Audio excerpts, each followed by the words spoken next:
Welcome to CMD news. నా పేరు కామాక్షి. ఈరోజైతే మనం ఒక చర్చనైతే తీసుకొని మీ ముందుకు వచ్చేసామండి.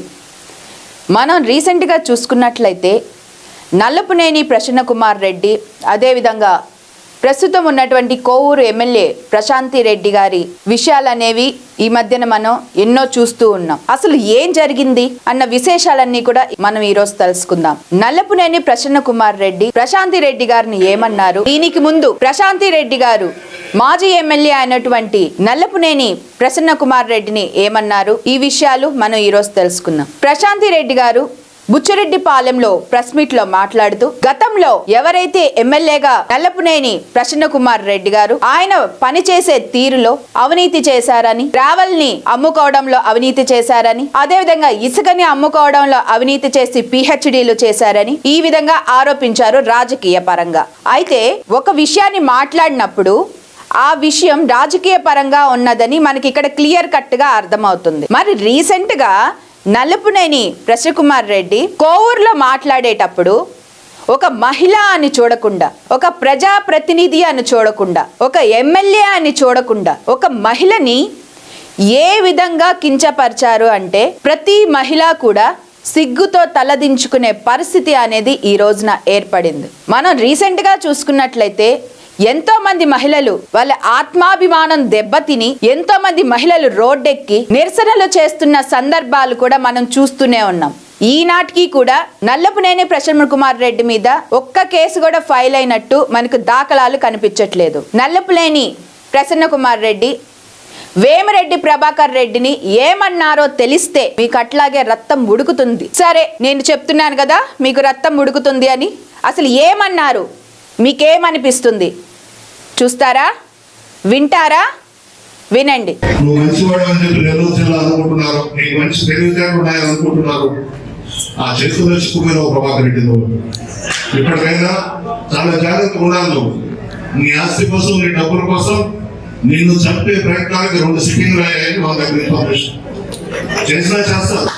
నడవంతపు సింగ్ రాజమాత కదా, చేసినా చేస్తారు. ఇదనేదమ్మా, ఇవన్నీ ఆపు. మీ వాళ్ళ చేత తాగించి మమ్మల్ని తిట్టడం మంచిది కాదు రాజకీయాల్లో. చూశారు కదండి, నడమంత్రపు సిరి ఏమైనా చేపిస్తుంది అని చెప్పనన్నారు.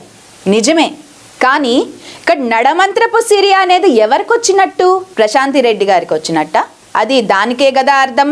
మరి బ్లాక్ మెయిల్ చేసి పెళ్లి చేసుకుంది అని చెప్పని అంటున్నారు. అదేవిధంగా నిద్రపోయేటప్పుడు చంపుకుంటుంది, నీకు ప్రాణానికి హాని ఉంది అని చెప్పి చెప్తూ ఉన్నారు. ఏ భార్య అయినా భర్తని చంపుకుంటుందా అండి? ఏ భార్య అయినా తన సుమంగళితనాన్ని వదులుకుంటుందా అండి?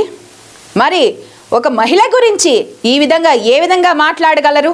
నల్లపునేని ప్రసన్న కుమార్ రెడ్డి గారు, నేను అడుగుతున్నాను మిమ్మల్ని, ఎట్లా మాట్లాడగలరు? మనం ఇప్పుడు స్టోరీలకి వెళ్ళినట్లయితే ప్రశాంతి రెడ్డి గారి పర్సనల్ లైఫ్ మనం ఇప్పుడు తీసుకున్నట్లయితే, ఎందుకంటే మామూలుగా ఎవరి పర్సనల్ లైఫ్ అనేది మనం బయటికి తీయకూడదు, కానీ విమర్శలు వచ్చాయి కాబట్టి ఆ విమర్శల్లో ఎంతవరకు నిజం ఉంది, ఎంతవరకు అబద్ధం ఉంది మన మీడియా ప్రజలందరికీ తెలపాలి. కాబట్టి ఇప్పుడు మనం స్టోరీలోకి వెళ్దాం. ప్రశాంతి రెడ్డి గారికి మొదటన వివాహం జరిగింది. వివాహం జరిగిన కొన్ని సంవత్సరాలకి వాళ్ళ హస్బెండ్ చనిపోవడం జరిగింది. చనిపోయిన తర్వాత వేమిరెడ్డి ప్రభాకర్ రెడ్డి గారిని ఇష్టపడి ప్రశాంతి రెడ్డి గారి అత్తమామల్ని ఒప్పించుకొని ఆయన్ని పెళ్లి చేసుకోవడం జరిగింది. కోట్ల ఆస్తులున్నాయి. ఈ విధంగా ఇష్టపడి పెళ్లి చేసుకున్న వాళ్ళు, వ్యాయ ప్రయాసల కోర్చి ఇన్ని సంవత్సరాలు కలిసి బ్రతుకుతున్న వాళ్ళు దగ్గరుండి చంపుకుంటుందా అండి? మీరు చెప్పండి, దగ్గరుండి చంపుకుంటుందా అని అడుగుతున్నా. సరే, ఇప్పుడు పెళ్లి చేసుకున్నంత వరకు అయ్యింది. పెళ్లి చేసుకున్న తర్వాత 1000 కోట్ల ఆస్తున్నా కానీ అదంతా కూడా అనుభవించకుండా వేమిరెడ్డి ప్రభాకర్ రెడ్డి ట్రస్ట్ అనేది ఉంది అని చెప్పి మనకి ఎప్పటి నుంచో తెలుసు. ఆ ట్రస్ట్ లో ఏ కార్యక్రమాలు జరుగుతున్నాయి కూడా మనకి తెలుసు. ప్రజలందరికీ సేవ చేయడం, ఎంతో మంది దివ్యాంగులకి ట్రైసైకిల్స్ పంపిణీ చేయడం, వాటర్ ని ప్రజలందరికీ సరఫరా చేయడం, అడిగిన వాళ్ళకి అడిగింది లేదనకుండా ఇవ్వడం, ఎంతో మందికి సేవ చేయడం, భక్తి కార్యక్రమాల్లో పాల్గొనడం, దేవాలయాలకి సంబంధించి వాళ్ళకి ఏదైతే చేయాలనిపిస్తుందో ఆ కార్యక్రమాలు దేవాలయాలకి చేయడం, ఈ విధంగా ఎన్నో కార్యక్రమాలు చేస్తూ ఉన్నారు. కానీ అటువంటి వ్యక్తులు అయినటువంటి వేమిరెడ్డి ప్రభాకర్ రెడ్డి మీద, అదేవిధంగా ప్రశాంతి రెడ్డి మీద ఈ విధమైన విమర్శలు రావడం, అందులో కూడా ఘాటైన విమర్శలు రావడం ఎంతవరకు సమంజసం అంటారు? ఇప్పుడు ప్రభాకర్ రెడ్డి గారి గురించి ఏమన్నారో విన్నారు. ఇప్పుడు ప్రశాంతి రెడ్డి గారి గురించి ఏమన్నారో ఇప్పుడు మనం విందాం. రేణుగుంట దగ్గర మెస్ లో పిహెచ్డి నేర్చుకున్నాం, తిరుపతిలో పిహెచ్డి నేర్చుకున్నాం, బెంగళూరులో పిహెచ్డి చేశాం, హైదరాబాద్ లో పిహెచ్డి చేశాం, మెడ్రాస్ లో పిహెచ్డి చేశాం, చివరకు మాగుంట లేకుండా కూడా పిహెచ్డి నేర్చుకున్నాం. అది ఎంత పిహెచ్డి అనేది మీరు అర్థం చేసుకోండి. చాలా పెద్ద పెద్దది. అప్పులు తీసుకుంటున్నాడు, ఫోన్లు చేసి అన్నాడు. ఎస్, అప్పులు చేసే దాంట్లో ఉన్న మజా దేంట్లో ఉంటుంది. తెస్తాం, అవసరమైతే తెస్తాం. నాకు అరుణ్ కుమార్ యాదవ్ గారికి ఇదే పని. మాకు ఉదయం వేస్తే అప్పులు కట్టకపోతుంటాం. దాంట్లో తప్పేముంది? మళ్ళా తిరిగి కట్టొచ్చు కదా. లోన్ రాసిస్తాము, చెక్ ఇస్తాము. అది కూడా మాట్లాడింది ఆ మీటింగ్. ఆఖరికి వేమిరెడ్డి ప్రభాకర్ రెడ్డి గారిని బ్లాక్ మెయిల్ చేసి బెదిరించి పెళ్లి చేసుకునేది. అతను ఒక పిచ్చోడు.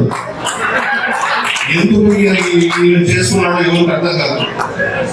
అతను అడిగితే ఆ జిల్లాలో ఎవరో ఒక మంచి కుటుంబంలో ఒక అమ్మాయిని ముక్కు మచ్చలని అమ్మాయిని ఆయన ఇచ్చి పెళ్లి చేసుకునేవాడు. ఈ పోరు బాగా పడిపోయాడు. చూశారు కదండి, ఎంత దారుణం అసలు. మాగుంట లేఅవుట్లో పిహెచ్డి చేసావు, మెస్లో పిహెచ్డి చేసావు, ఇట్లా రకరకాల వాటిల్లో పిహెచ్డి చేసావు. ఇవి అనడమే కాకుండా ఆ పిహెచ్డి ఏంటో మీరే అర్థం చేసుకోండి అని చెప్పి అంటున్నారండి.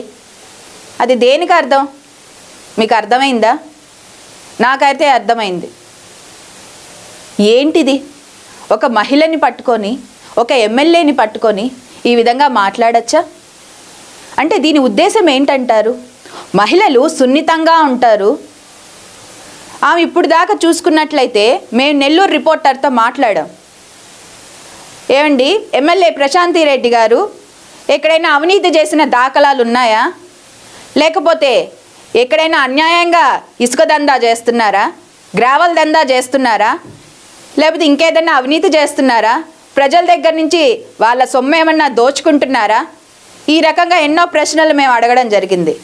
లేదు అలా ఏం జరగడం లేదు, వాళ్ళ రూపాయే ఒకరికి పెడుతున్నారు కానీ వాళ్ళే ప్రతి ఒక్కరికి సహాయం చేస్తున్నారు కానీ ఇటువంటివి ఎక్కడా మేము చూడలేదు అని అయితే రిపోర్టర్ చెప్పడం జరిగింది. అయితే రాజకీయ పరంగా ఏ మచ్చా లేనప్పుడు, పర్సనల్ పరంగా ఏ మచ్చా లేనప్పుడు క్యారెక్టర్ ని దెబ్బతీయడమే మీ లక్ష్యమా? ఆ విధంగా క్యారెక్టర్ ని దెబ్బతీస్తే మహిళలు ఇంట్లో కూర్చుంటారు, ఏడుస్తుంటారు, మానసికంగా కుంగిపోతారు. ఈ రాజకీయాలు మాకెందుకులే అని చెప్పి వదిలి వెళ్ళిపోతారు అని చెప్పి మీరందరూ మీటింగ్ పెట్టుకొని మాట్లాడుకున్నారా? ఇదేనా ఒక మహిళని గౌరవించే పద్ధతి? ఆనాడు నిండు సభలో ద్రౌపదికి ఏ విధంగా అయితే అవమానం జరిగిందో ఈ రోజున కూడా అదే విధంగా ప్రశాంతి రెడ్డి గారిని ఈ విధంగా అనడం న్యాయం అంటారా? దీని మీద ప్రశాంతి రెడ్డి గారు ఏమన్నారు మనం అందరం చూస్తూనే ఉన్నాం. ఇంత ఘాటు విమర్శలు చేసినా కానీ పైన భగవంతుడు ఉన్నాడు. ఈ విమర్శలన్నిటినీ ఆయన కూడా విన్నాడు. ప్రజలందరికీ ఏది నిజమో ఏది అబద్ధమో తెలుసు అని చెప్పి ఇంత సున్నితంగా అయితే స్పందించడం జరిగింది. కానీ ఈ మాటలు విన్న టీడీపీ అభిమానులు, ప్రజలు, మహిళలు ఏంటమ్మా ప్రశాంతమ్మా ఇంత సున్నితంగా ఉంటే ఎట్లా అమ్మా, ఎన్నెన్ని మాట్లాడినాడమ్మా, నీ భర్తను చంపేస్తా అన్నాడు, నీ భర్త ఒక బోరిబావులో పడ్డాడు అని చెప్పని అన్నారు, నువ్వు ఆస్తి కొట్టేయడానికి ఆయన్ని పెళ్లి చేసుకున్నావు అని చెప్పని అన్నాడు, నువ్వు పక్కకు దొలిగితే ఒక ముక్కు పచ్చలారిని ఒక అమ్మాయిని తీసుకొని వచ్చి ఆయనకి పెళ్లి చేస్తాను అన్నాడు. ఇన్ని అన్నాడమ్మా ప్రశాంతమ్మ, నీకు కోపం రావట్లేదా? ప్రజలకైతే ఉవ్వెత్తున ఎగసిపోతుంది కోపం. వాళ్ళ నరాలు ఉడికిపోతూ ఉన్నాయి. ఆ ఉద్రిక్తత అనేది కోవూరులో చూసుకున్నట్లయితే మనం చూస్తూనే ఉన్నాం ఎట్లా జరుగుతుంది ఏంటి అని చెప్పనని. ఇప్పటిదాకైతే ఒక్క కేసు కూడా నమోదు అవ్వలేదు, కానీ ఎన్నో చోట్ల కంప్లైంట్ అనేవి నమోదయ్యాయి. మరి చూద్దాం అసలు ఎలాంటి కేసులు అనేది నమోదవుతాయి. మహిళల మీద ఇలాంటి అన్యాయకరమైన వ్యాఖ్యలు అనేవి చేసినందుకు గాను నల్లపురెడ్డి ప్రసన్న కుమార్ రెడ్డిపై ఎలాంటి చర్యలు అనేది ప్రభుత్వం తీసుకోనుంది? టీడీపీ ప్రభుత్వంలో చంద్రబాబు నాయుడు గారు మహిళలకి ఎలాంటి అన్యాయం జరిగినా కానీ నేనున్నాను ముందు అని చెప్పని కూడా చెప్తూ ఉంటారు. అదేవిధంగా ఎన్నో సందర్భాల్లో మనం చూస్తున్నాం. ఒక మహిళని తాడుతో కట్టేసి కొట్టిన సందర్భంలో ఆ మహిళకి పూర్తి సంరక్షణ ఇవ్వడం మనం చూసాం. అదేవిధంగా నిన్నటి మొన్నటికి ఒక పినతల్లి బిడ్డని కొట్టింది, తిట్టింది, అదేవిధంగా అట్ల కారుతో కాల్చింది అని చెప్పారంటే ఆ బిడ్డ సంరక్షణ మొత్తం ప్రభుత్వమే చూసుకునింది. అట్లాగా ఈరోజు మనం చూసుకున్నట్లయితే టీడీపీ పార్టీలో టీడీపీ ఎమ్మెల్యే అయినటువంటి ప్రశాంతి రెడ్డి ఒక మహిళ, ఆ మహిళని ఈ విధంగా అనడం, చంద్రబాబు నాయుడు గారు ఏ విధంగా స్పందిస్తున్నారు అనేది మనం ఇప్పుడు చూసుకోవాల్సి ఉంటుంది. రాజకీయ పరంగా ఏమైనా మాట్లాడుకోవచ్చు, ఒకరిని ఒకరు ఆరోపించుకోవచ్చు. ఇప్పుడు ప్రశాంతి రెడ్డి గారు మిమ్మల్ని ఆరోపించారండి, గ్రావెల్ మాఫియా చేశారని, ఇసుక మాఫియా చేశారని, అదేవిధంగా వాటిలో పిహెచ్డి చేశారని మిమ్మల్ని ఆరోపించారు. అవి చెయ్యలేదు అని మీరు నిరూపించుకోండి. లేదు అంటారా, వారిని కూడా వాళ్ళేం అవినీతి చేశారో ప్రజలకు తెలియచేయండి. అంతేకాని మహిళల్ని పట్టుకొని, ఒక ఎమ్మెల్యేని పట్టుకొని ఈ విధంగా ఘాటు వ్యాఖ్యలు విమర్శించడం ప్రతి ఒక్కరు కూడా ఒప్పుకోరు. అందుకే ఈనాడు ప్రజలందరూ కూడా ఒక్కటే ర్యాలీలు చేపడుతున్నారు, నిరసనలు చేపడుతూ ఉన్నారు. చూసుకున్నట్లయితే ఏం జరిగాయి ఏంటని చెప్పి మనందరికీ కూడా తెలుసు. ఏ విధంగా స్పందించినా పెద్ద ఎత్తున ఉంటుందని చెప్పి మనకి తెలుసు. మరి ఆ స్పందన అనేది ఏ విధంగా ఉందో వేచి చూద్దాం. ఇలాంటి స్పందనలు, ప్రతిస్పందనలు, ఎప్పటికప్పుడు అప్డేట్స్, అదేవిధంగా ఏమేమి జరుగుతున్నాయని వివరాలన్నీ కూడా మీకు కావాలంటే ఖచ్చితంగా సిఎండి న్యూస్ని సబ్స్క్రైబ్ చేయండి. చూస్తూనే ఉండండి CMD news. Stay tuned. Sridevi multi speciality hospital, Christian Peta, 5వ line, Kavali. Doctor Battina Narendrababu, MBBS, MS, general and laparoscopic surgeon. మా హాస్పిటల్ నందు అందించు వైద్య సేవలు: లాప్రోస్కోపిక్ ద్వారా అపెండిసెక్టమీ, 24 గంటల కడుపు నొప్పికి చికిత్స, హెర్నియా మరియు పిత్తాశయంలో రాళ్లు తీయబడును, డెంగ్యూ, మలేరియా, టైఫాయిడ్, వాంతులు, విరోచనాలు మరియు అన్ని రకాల జనరల్ కేసులకు వైద్యం చేయబడును. పేగు రంధ్రం పడుట, పేగు మెలికపడుట, పేగుపూత, వర్బీజం, హెర్నియా, నరాలు ఊపడం, హైడ్రోసిల్, థైరాయిడ్ ఆపరేషన్లు చేయబడును. పైల్స్, మొలలు, ఫిషర్, లూటీ, లైపోమా, కొవ్వుగడ్డలు, వీటికి చికిత్స చేయబడును. కడుపులో పేగుపూతకు ఎండోస్కోపిక్ చేయబడును. శరీరంలో ఇతర కురుపులకు వైద్యం చేయబడును. అన్ని రకాల పాయిజన్ కేసులు చూడబడును. పాము కాటు, తేలుకాటుకు ప్రత్యేక వైద్యం. మా హాస్పిటల్స్ ప్రత్యేకతలు: ICU, lab, AC and non AC rooms, 24 గంటలు మెడికల్ షాప్. అత్యవసర కేసులు అన్ని వేళలా చూడబడును. Malinidevi multi speciality hospital, Christian Peta, 5వ లైన్, కావలి. ఫోన్ నంబర్స్ 9398665676 మరియు 08626245166.